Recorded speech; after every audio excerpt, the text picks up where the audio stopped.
Muito boa noite, seja bem-vindo. A busca de uma vida saudável através de uma alimentação equilibrada nem sempre é tarefa fácil. Para jovens universitários que estudam, trabalham e muitas vezes precisam se alimentar fora de casa, seguir uma alimentação saudável fica ainda mais difícil. Mas isso não pode servir como desculpa para se descuidar da saúde. E um projeto de pesquisa desenvolvido pelo curso de nutrição aqui da UPF busca analisar a evolução do perfil nutricional dos acadêmicos. E hoje, a Universidade Aberta conhece mais esse projeto.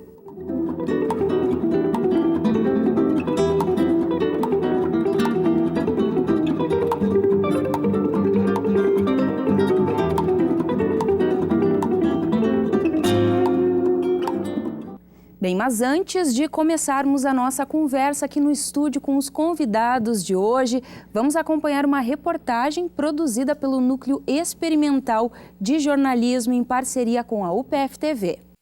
Estudar 2 turnos e manter uma alimentação saudável representa um desafio para Natália Pasquale, acadêmica de odontologia da UPF. Em função do curso ser integral, muitas vezes ela acaba passando mais tempo na universidade do que em casa. E para conseguir ter um bom rendimento acadêmico, sabe da importância de se alimentar bem para ter energia durante todo o dia. No almoço eu gosto muito de comer comida de sal, porque eu acho que ela sustenta melhor. E de tarde eu acabo trazendo sempre uma fruta para comer e de manhã comendo alguma coisa daqui mesmo, uma salada de fruta, um sanduíche, alguma coisa assim. Eu sempre tento comer corretamente, então eu não como muita gordura, muito doce, como certinho, bastante salada, sucos. E a preocupação com a alimentação durante o período da universidade não é só de Natália. Muita gente se esforça para conciliar a agenda e a vida saudável. Como a gente fica o dia todo aqui, é bom comer. Eu priorizo mais o cardápio saudável, assim, mais salada para sustentar mais o meu dia. Quando eu tô na PF é difícil conseguir comer o almoço, né? Porque é mais corrido daí. Sempre procuro me alimentar bem, uma boa dieta, toda alimentação boa. Fazer as refeições fora de casa não é desculpa para deixar de lado uma boa alimentação. Aqui mesmo no campus da UPF, há várias opções de cardápios equilibrados, onde é possível deixar o lanche de lado e saborear uma refeição saudável e nutritiva. Para oferecer uma alimentação saudável aos acadêmicos, Juarez Mingotti, proprietário de um dos restaurantes do Centro de Convivência da UPF, investiu em equipamentos para manter o valor nutricional dos alimentos. O resultado são alimentos sem nenhum tipo de gordura. A preparação, que é bastante importante, que ela não tem gordura. O grelhado também é só esborrifado um pouquinho de óleo de oliva para dar o sabor mesmo e não grudar na chapa que a gente faz, né? Ele é feito num equipamento que é bem moderno, que ele não é necessário usar gordura, ele não gruda. As bandejas são de teflon, que daí não gruda, não precisa usar gordura. Então ele é bastante voltado assim pro natural mesmo. Mas será que é possível conciliar a vida de atleta com a de estudante e ainda assim cuidar da alimentação? Este é o caso da pentacampeã brasileira de mountain bike, Luana Machado. Estudante de educação física, Luana se prepara para as provas treinando pesado juntamente com seu pai, Ricardo Machado, também atleta apoiado pela UPF. E é ela quem nos dá a receita para uma alimentação equilibrada mesmo fora de casa. O meu prato, normalmente, ele tem 60%, 70% de saladas também. Normalmente a parte de carboidratos e proteína. A proteína é mais ou menos do tamanho da minha mão. E também o carboidrato eu controlo bastante. Normalmente 3 colheres de arroz, mais uma de feijão. Normalmente é assim, para ser bem regrado, bem controlado, devido a eu também ser atleta. E depois disso também tem a parte da fruta. Essa é a minha sobremesa, né? Eu controlo também bastante. Mas é basicamente isso. Bastante salada, carboidrato e proteína. Um projeto de pesquisa desenvolvido pelo curso de nutrição aqui da UPF busca analisar a evolução do perfil nutricional dos acadêmicos. Mais sobre este assunto você acompanha agora no estúdio. A necessidade de uma educação alimentar e nutricional a partir de uma alimentação saudável e que possa manter ou recuperar o peso adequado. Essa necessidade vem sendo percebida por um projeto de pesquisa aqui da UPF que realiza estudo com alunos de diferentes áreas do saber. E para sabermos mais, então, sobre o assunto, eu recebo no estúdio a coordenadora do projeto, a professora doutora Ana Luísa Santana Alves e também a acadêmica do curso de nutrição da UPF, a Adaíse Munhon. Sejam muito bem-vindas à Universidade Aberta. Professora, o país vive hoje, então, uma transição nutricional. Explica pra gente o que é isso. Então, as primeiras pesquisas no Brasil, assim, com dados da população brasileira, ocorreram na década de 70. E naquela época, o estado nutricional de crianças, adolescentes e adultos era muito alta a prevalência de desnutrição, de déficit para altura. O excesso de peso, a obesidade não era uma preocupação, a prevalência era pequena, né? E com o passar dos anos, foram realizadas pesquisas na década de 80, 90 e agora em 2000. E a gente teve um aumento do excesso de peso da obesidade. Pesquisas recentes assim, deste ano, publicadas esse ano, mostram que aproximadamente 57% da população brasileira tem algum grau de excesso de peso. O que é bastante alto, né? E a região sul, 63%. Poxa, somos os mais atingidos. Somos os piores. Estamos muito mal. Não estamos dando bom exemplo. Não estamos dando bom exemplo. E isso é muito ruim, assim, né? Porque isso traz fator de risco para várias outras doenças, né? Doenças crônicas não transmissíveis, diabetes, hipertensão, outras doenças cardiovasculares, né? Então, a gente tem uma necessidade de saber como se alimentar, né? Qual a forma mais saudável para se alimentar. E o processo de transição nutricional não é somente a mudança do estado nutricional, mas a mudança do padrão de alimentação, de como as pessoas se alimentavam e como se alimentam hoje. Então, a dieta tradicional do brasileiro, né, que se fala arroz e feijão, já não é mais tão tradicional. Não é o suficiente. Na verdade, a gente teve uma redução do consumo desses alimentos. Ao longo desse tempo? Ao longo desse tempo, né? Uma redução de consumo de alimentos in natura, né? Não que eles não sejam importantes. Se eles são importantes, são muito importantes. Mas não sozinhos. Mas teve redução do consumo. E ainda assim foi reduzido. E a gente teve aumento, acho que da década de 80 para pesquisa de 2003, ou de 2003, 2008, aumento de aproximadamente 400% de consumo de alimentos industrializados, né? O feijão e arroz foi substituído, então, por outros alimentos mais Não podemos dizer, não temos certeza disso. Não tão saudáveis. Mas nós tivemos uma redução, né, do consumo de alimentos in natura, minimamente processados, e tivemos um aumento do consumo de alimentos industrializados. Como se alimentar bem é uma pergunta que vai percorrer todo esse programa de hoje. E no caso você, Adaíse, você tinha essa preocupação antes de entrar então no curso de nutrição da UPF ou você adquiriu essa preocupação junto com o conhecimento que você foi ganhando ao longo da sua trajetória acadêmica? Na verdade, pela escolha do curso de nutrição é um pouco que óbvio que a gente já tem uma preocupação maior com a alimentação, tanto que leva a essa escolha. Mas, claro, questão de adolescente, a gente consome alimentos mais gordurosos, mais ricos em açúcar. É normal da adolescência, de criança também, isso acontece bastante. E como que está sendo essa experiência, então, para ti dentro do curso de nutrição que trata justamente aí não somente da boa alimentação, mas especialmente também desse cuidado com a alimentação, né? Dentro do curso de nutrição, a gente aprende muito sobre alimentação, muito mais do que a gente imaginava que era alimentação. A gente julga que os alimentos servem para fornecer energia, enfim, mas não é só isso. Um alimento ele tem todo um contexto cultural também.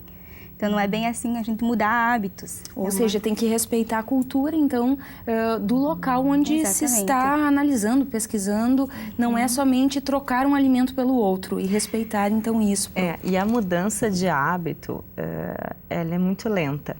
né? Às vezes você vai demorar anos, assim, você sabe que o refrigerante ele não é um alimento saudável, mas você conseguir excluir ele da alimentação, talvez demore 5, 6, 7, 8, 9, 10 anos para excluir totalmente isso. Justamente, né? pela cultura? Pela cultura, nos lugares que você vai, quais são os alimentos que são oferecidos, né? O ato de se alimentar é um ato social. Uma festinha de aniversário, tem aquele brigadeiro que é desejado e, no entanto, não tem nenhuma carga nutricional. Né? O interessante, assim, o importante é você saber o que é hábito e o que vai ser uma coisa eventual. Né? O que eu vou consumir todos os dias, o que vai fazer parte da minha alimentação diária e o que vai ser um consumo eventual. Né?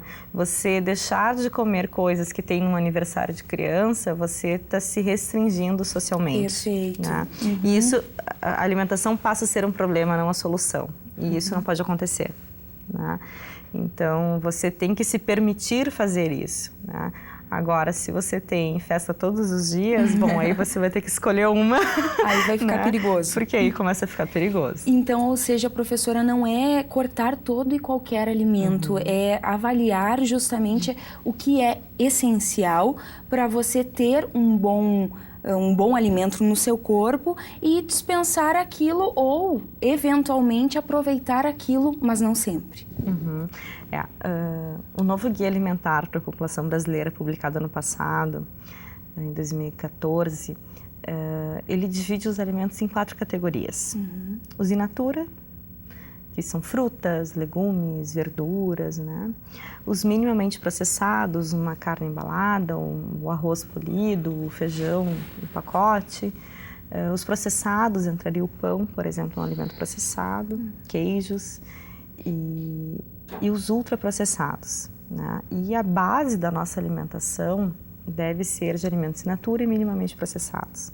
Os processados vão complementar e os ultraprocessados nós temos que evitar. E os ultraprocessados entram refrigerantes, salgadinhos de pacote, bolachas recheadas, né? E até pães que são muito industrializados, né? Que tem assim ingredientes ali que são próprios da indústria, né? Gelatinas, sucos artificiais, né? Tudo entraria nesses ultraprocessados que nós devemos evitar. E esse guia alimentar brasileiro, ele pode ser acessado? Ele é de domínio público? Sim, é de domínio público. E aí, justamente, as pessoas, então, podem ter o conhecimento e um auxílio nesse sentido de como se alimentar da melhor forma possível. Sim. Inclusive, a leitura dele está muito fácil. A primeira publicação dele foi em 2005. E aí ele passou por uma reformulação. E ele passou por uma reformulação. E em 2005, a leitura era um pouco mais técnica, né? Era de difícil acesso para a população, mas agora ele está muito ilustrativo, está muito bonito, né? Ele traz fotos de como seria um café da manhã, o que seria um almoço, né? Foto dos alimentos, da preparação, né? E de acordo com as regiões do país, que isso que é interessante, né? Porque eu gosto de dizer que nós somos, em termos de cultura alimentar, muito mais parecidos com os uruguaios do que os nordestinos, né? Claro. Até pelo mate, pelo churrasco, né? Tem coisas muito similares. E se a gente for para o norte, para o nordeste, a alimentação é muito diferente. E aí há um estranhamento também, né? Então, fazer um guia alimentar para a população brasileira é um desafio muito grande. Porque você tem uma cultura alimentar riquíssima no país, né? E muito diferente entre as regiões. Tá certo. A gente vai fazer agora um rápido intervalo, mas a gente vai seguir, então, no segundo bloco, falando justamente da pesquisa que estuda, então, o perfil do jovem universitário. Como será que o jovem universitário está se alimentando, né? Mas vai ser no segundo bloco, então. O Universidade Aberta vai para um rápido intervalo e a gente já volta.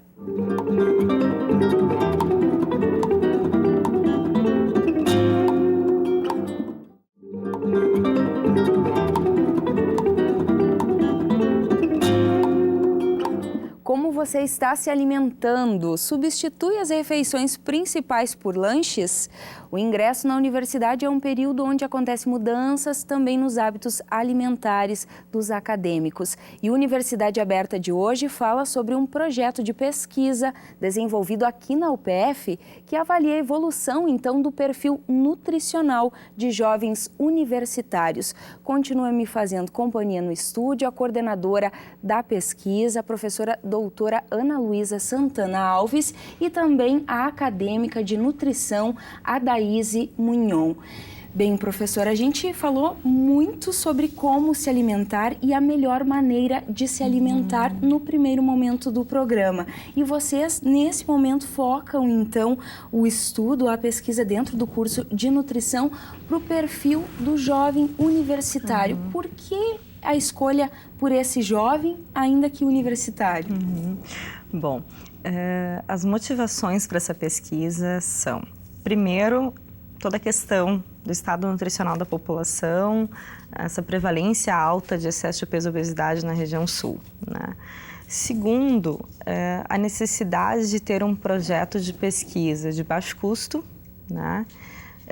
Operacional também muito fácil, e que os alunos pudessem participar de um projeto de pesquisa, os acadêmicos do curso de nutrição, como uma prática de pesquisa. Como é o caso da Adaíse. Como é o caso da Adaíse, que foi minha bolsista de iniciação científica. Porque o curso de nutrição, obrigatoriamente, no trabalho de conclusão, eles têm que fazer uma pesquisa com coleta de dados, né? E muitas vezes eles chegam lá sem ter participado de nenhuma pesquisa durante o curso, né? E isso vai dificultar tanto na redação do projeto de pesquisa, quanto na coleta de dados, análise, escrever o resumo, escrever o artigo, né? Que a gente não tem mais monografia, nós temos artigo científico como trabalho final do curso, né? Então, isso também deixa o aluno mais preparado, né, para o momento de trabalho de conclusão de curso. E a gente, nesse projeto de pesquisa, eu tive 6 alunos com trabalho de conclusão, utilizando esses dados, e 2 alunos da especialização, que utilizaram os dados desse projeto para suas monografias e artigos. Então, a tua atuação principal seria a coleta de dados. Conta um pouquinho dessa tua experiência, então, dentro desse projeto. Então, esse projeto começou no ano de 2012, que foi justamente o ano que eu entrei para a faculdade. Então, foi logo de cara, eu comecei a participar de um projeto de pesquisa. Era tudo novo, obviamente, coleta de dados nunca tinha feito, entrevista, avaliação nutricional, era tudo muito diferente. E essa experiência contou muito para todo o resto da faculdade. Inclusive agora, que é o TCC, que é a conclusão de curso, finalzinho, a experiência que eu tive com o projeto de pesquisa me ajudou muito na minha própria coleta de dados. E se aproximar dessa realidade, do perfil, então, do jovem universitário, que logo, logo a gente vai contar qual é o perfil, se é positivo, se não é, foi importante para você? Muito. Até mesmo como um exemplo dessa pesquisa, né? A gente vem de fora, a gente sabe que a Universidade de Passo Fundo recebe muitos alunos de fora, do interior, que muda totalmente a rotina quando a gente vem para cá. É casa nova, não tem mais a mãe que faz a comida, a gente passa a utilizar mais de lanches do que de refeições, né? E a evolução da avaliação nutricional é resultado disso. Pois é, professora, nessa evolução, então, como está se saindo o jovem universitário no quesito alimentação e nutrição? Então, essa pesquisa, ela começou em julho de 2012, né? Então, já tem uma caminhada. A nossa amostra foram os alunos ingressantes no vestibular de inverno de 2012, mas os cursos de turno integral. Por que de turno integral? Porque eu queria aqueles alunos que vêm para a universidade e que passam muito tempo aqui dentro. Ou vêm de fora, morar aqui em Passo Fundo, ou eles vêm e passam o dia aqui e voltam para suas casas à noite. E o que a gente observou aqui na primeira coleta de dados, aproximadamente 80% estavam com peso adequado, né? E muitos ainda adolescentes, né? Porque a gente tinha uma amostra em torno de 17 a 25 anos de idade. Na segunda coleta de dados, esse que se deu depois de quanto tempo? Depois de 2 anos, em 2014. Anos. Perfeito. Né? Então, eles estavam no primeiro nível, estavam no 4º nível na segunda coleta de dados. Ingressaram, 2 anos depois, passaram novamente por avaliações. Coleta de dados. E a gente observou que teve uma redução desse percentual de peso adequado. A gente teve um aumento do excesso de peso e obesidade, que na primeira coleta era de 13% e passou para 20%. Né? Nossa. Então a gente percebe assim que realmente muitos dizem, depois que eu entrei na faculdade eu engordei, né? Porque tem muito trabalho, não tem tempo para comer, enfim. Não tem tempo. E a gente conseguiu ver que realmente teve um ganho importante desse percentual. Isso tanto no público feminino quanto no masculino? Sim. Como que foi a escolha do perfil? Na verdade, nós escolhemos, foi como eu te disse antes, né? O curso de turno integral por eles estarem aqui mais tempo. Não foi pensando muito mais feminino ou mais masculino. Claro. O que eu queria era aqueles alunos que vêm de fora, que vêm de outros municípios e que ficam aqui muito tempo. E 50% desses alunos moram sozinhos ou com amigos. A metade tem esse perfil. E a gente sabe da dificuldade, a Daíse veio do município dela também, e a dificuldade de fazer a compra dos alimentos, de escolher os alimentos, de como preparar, de como armazenar esses alimentos, né? Vou preparar um feijão, e como é que eu congelo, né? A gente percebe isso na fala dos alunos quando eles vêm. Há um desconhecimento, muitas vezes, há uma despreocupação em alguns outros momentos também, né? Outra coisa que mudou foi o número de ativos, né? A gente avaliou a atividade física e a gente também teve uma redução de 10 pontos percentuais na atividade física. A alimentação e a atividade física, elas quase que caminham juntas, né? Uma boa alimentação. E a alimentação, tanto na primeira quanto na segunda avaliação, foi uma avaliação ruim, né? Eles tinham alto consumo de gordura, né? Um consumo mínimo de fibras, né? E isso se manteve nas duas. E na primeira coleta isso me chamou muita atenção, porque eles tinham uma alimentação ruim, mas a maioria estava com peso adequado, né? E eu fiquei pensando, será que isso é uma mudança recente, né? Por eles terem recém entrado na universidade, e eu perguntei o consumo no último mês, ou isso vem já há mais tempo, né? E provavelmente isso foi uma mudança daquele momento, né? Porque se manteve, a gente viu a mudança do estado nutricional. Que às vezes você precisa, para ter uma mudança do estado nutricional, às vezes precisa de um certo tempo com aquele padrão alimentar para te ter a mudança, né? Tanto para ganho de peso quanto para redução do peso e manutenção do peso, né? Você não é uma dieta, um plano alimentar de um mês que você vai mudar totalmente o seu estado nutricional, né? Você precisa de tempo para isso. Até porque também, não é, Daíse, isso precisa ser a longo prazo, né? Uma alimentação de qualidade, ela vai trazer benefícios, e a de má qualidade também durante todo o teu ciclo de vida, né? Exatamente. Como nessa pesquisa a gente pode ver também que não é só a faculdade, mas a gente entra na faculdade, a gente começa com projetos extracurriculares, a gente começa com estágios. O tempo vai diminuindo, tanto para a atividade física como para a gente se dedicar à alimentação. Que uma alimentação saudável necessita de um pouco mais de dedicação. E a Daíse também foi nossa bolsista PAIDEX de extensão de um projeto que se chama Promovendo Saúde e Qualidade de Vida. E esse projeto a gente desenvolve ações de educação alimentar e nutricional em escolas municipais, na PAI, na PASSE, na Fundação Lucas Araújo, na Caritas, CETAP, Sejume, enfim, em diversos locais. Né? Também a gente tem uma parceria com o projeto de Boas Práticas, da professora Elizabeth Fosqueira. E assim, eu digo que às vezes parece que é um trabalho de formiguinha, né? Porque ainda é muito pequeno que está sendo desenvolvido, né? E uma população muito pequena que está sendo atendida ainda. Falta uma conscientização, uma educação quase que social nesse sentido. Sim. Tanto os gestores, né, de valorização desse profissional, quanto das pessoas também, né? Porque o curso de nutrição ele não tem tanto tempo assim, né? De entender que nutricionista não é cozinheiro, né? É diferente. Tem uma diferença. Né? E que isso antigamente era o que se fazia, era o que se imaginava da nutrição, né? E a gente pode fazer muito mais. Claro. Né?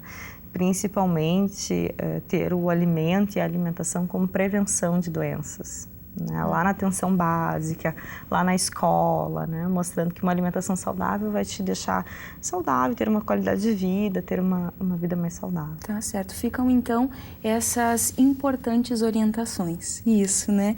Muito obrigada pela presença de vocês aqui. Parabéns pelo projeto, parabéns pela pesquisa também. Parabéns pela tua caminhada também e boa sorte aí com a tua formação profissional. Obrigada, professora. Obrigada. Obrigada também por nos fazer companhia. Na próxima semana a gente está de volta com mais um projeto de pesquisa ou de extensão desenvolvido aqui na Universidade de Passo Fundo.